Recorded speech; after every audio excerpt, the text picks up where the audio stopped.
Hello, traders. In this video, we will discuss the best trading strategy for breaker blocks.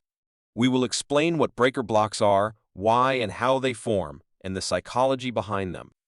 Then, we will discuss the confirmations needed to validate them and the necessary tips for entering a trade.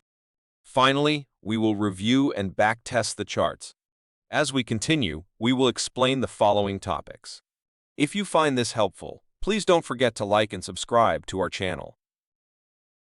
What is a breaker block? How is it formed? And why is it important in trading? A breaker block is basically a failed order block, which is found after a liquidity sweep or market structure shift. Consider a bullish market. The price moves upward until it reaches a significant supply zone. As it approaches this area, individuals who have entered long positions begin to close their orders, causing the price adjustments. However, sometimes, contrary to expectations, when the price reaches this area, the market does not change direction. Instead, it completely passes through this area and then changes direction. Let's take a look at the 1-hour chart of Bitcoin to fully understand this topic. The price starts to pull back upon reaching a significant supply area, but then, with a bullish move, forms an order block, breaks through the supply area, and sweeps liquidity. Then, we observe that the market trend changes and the price breaks through the order block that was formed.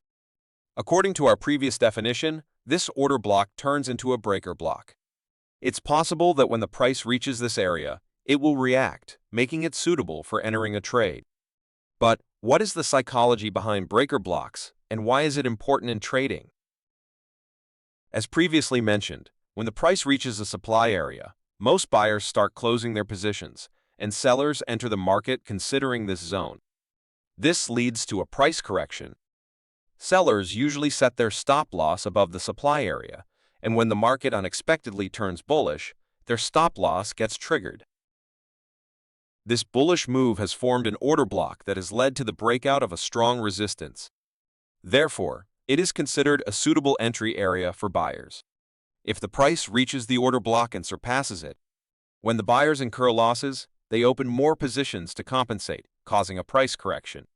When the price reaches the buyer's break-even point, they start closing their positions, increasing the selling pressure on the market. The market then belongs to the large sellers who caused a major market shift in the liquidity zone. This break-even area, known as a breaker block, is considered a low-risk area for entering a trade. An important point to know before entering a trade is that a breaker block is equivalent to an order block in a higher time frame.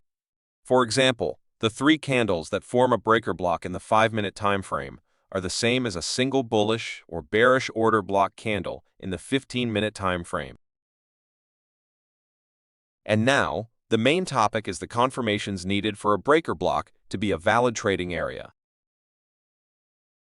The most important confirmation for the validity of a breaker block is the sweeping of both buy-side and sell-side liquidity. In a downtrend, the price first triggers the stop losses of buyers by moving through the demand area. Then, as the market reverses into a bullish trend, a new liquidity area is formed, which triggers the stop losses of sellers. This allows large traders to easily sweep all the liquidity from both buyers and sellers. The second confirmation relates to the market structure before the formation of a breaker block. In a downtrend, the market should form lower lows, and in an uptrend, it should form higher highs. This helps to avoid entering trades in volatile markets. And 2 final confirmations. Remember that the first liquidity must cause a market structure shift, and the body of the candle that causes this shift must close above the market structure change area. This means that a single candle body breaking through the order block must form and close above that area for the movement to lead to a complete market structure shift and be considered a confirmation. However, if only the shadow of the candle passes through and its body closes within or below the order block area, it is not considered a suitable breaker block, even if it subsequently causes a market structure shift. The reason is to ensure that the market has enough strength to reverse and sustain this movement. Once all confirmations are present, set the initial area of the breaker block as the entry point and slightly below it as the stop loss. Enter the trade with a risk-to-reward ratio of 1:3. Let's review a few charts to better understand the key points and identify any mistakes. What do you think caused the price to break through the breaker block, and why did it fail? Let's examine the confirmations. In the first step, we pay attention to the market structure before the formation of the breaker block. The price has moved bearish, creating lower lows and lower highs until reaching a demand area. Therefore, it can form a valid breaker block. In the next step, we can see that the price has broken through the demand area by forming an order block, which has swept the buyer's liquidity and triggered their stop losses. After that, the overall market trend changed, taking on a bullish movement, which led to the formation of a breaker block.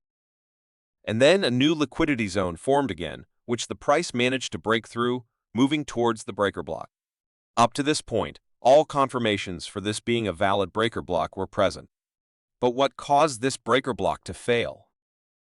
Just take a look at the candlestick that broke through the order block. The body of the candle was unable to close above this area, and only the shadow of the candle managed to pass through the order block. This indicates that selling pressure still exists in this area. Remember that to enter a trade with confidence, all confirmations must be present simultaneously. If even one of these confirmations is flawed, it is likely to result in a failed trade. One of the most important points to remember, both before and after entering a trade, is that even if all confirmations are present, a valid breaker block must be an unmitigated area. This means we are only permitted to trade when the price has touched the breaker block area only once and then completely changed direction. If the price reaches the breaker block area a second time, resulting in a mitigated breaker block, we are no longer allowed to trade. This is because, with the first touch of the price to that area, some of the orders are activated. If it reaches that area a second time, it means the buying or selling pressure in that area has increased, which could lead to the breaker block failing. In the chart opposite, it is clear that the price touched the breaker block area once and changed direction, but after a short bullish move, it moved downwards again. Even if you had entered a trade, you should close your position at break-even when the price returns to the breaker block area. In conclusion, don't forget to backtest thoroughly, review various charts, and follow all the mentioned points in your trades. Remember to leave a comment if you have any feedback, and if you found this video helpful, please like and subscribe.